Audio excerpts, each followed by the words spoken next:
Bonjour à tous, c'est Dr Audrey Mancamouton, cardiologue. Je vous souhaite la bienvenue sur ma chaîne. Je vous prie de vous installer confortablement parce que nous allons aborder un sujet très important, de la plus haute importance, à savoir la planification familiale.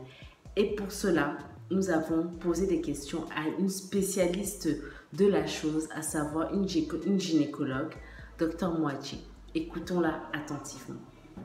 Bonjour à tous, je suis le docteur Moadji Darol, je suis gynécologue obstétricienne, je travaille avec le docteur Audrey Mancam et ce matin nous allons répondre à quelques questions que vous avez posées. Alors maintenant nous allons parler de la planification familiale. La planification familiale, ou planning familial comme on le dit dans la vie de tous les jours, c'est un ensemble de méthodes qui permettent à la femme et ou au couple de pouvoir déterminer quand est-ce qu'il voudrait avoir une grossesse. En d'autres termes, être prêt et avoir une grossesse voulue et désirée. Quand on dit voulu et désiré, cela sous-entend que si une femme ou un couple ne désire pas d'enfant, ils peuvent avoir recours à la planification familiale. Pour ceux qui désirent également un enfant, ils ont également recours à la planification familiale pour pouvoir mettre en pratique ce désir dans leur contexte de vie.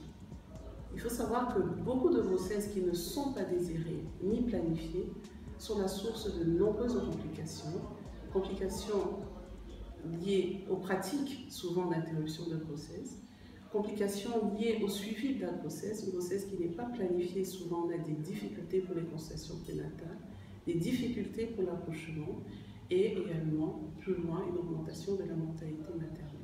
Donc, planning familial ne veut pas dire ne pas avoir d'enfant.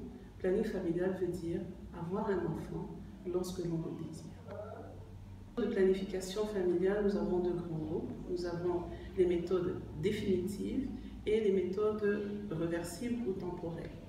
Donc, définitives, c'est pour ces personnes-là qui ne désirent plus du tout dans leur vie d'avoir de grossesse, donc on va penser à la ligature des trompes ou la vasectomie chez l'homme, et les méthodes qui vont être temporaires, on va du stérilet aux pilules, aux injections, etc., etc.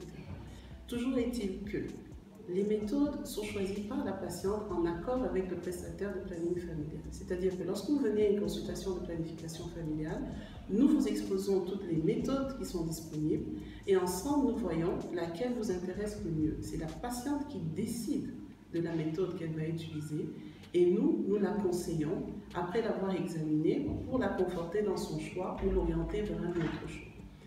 Donc, la planification familiale n'est pas une consultation sur le conseil de la voisine ou sur le conseil de la sœur, c'est une consultation à l'hôpital, mais tout se fait en accord avec la patiente et c'est cette dernière qui décide la méthode dont elle se sent la plus proche.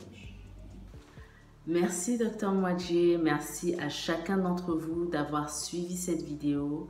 J'espère que vous avez apprécié, que vous avez surtout été édifiés. Si tel est le cas, likez, commentez, partagez et on se dit à très vite. N'hésitez pas aussi à vous abonner sur nos chaînes Facebook, YouTube, Instagram, ok?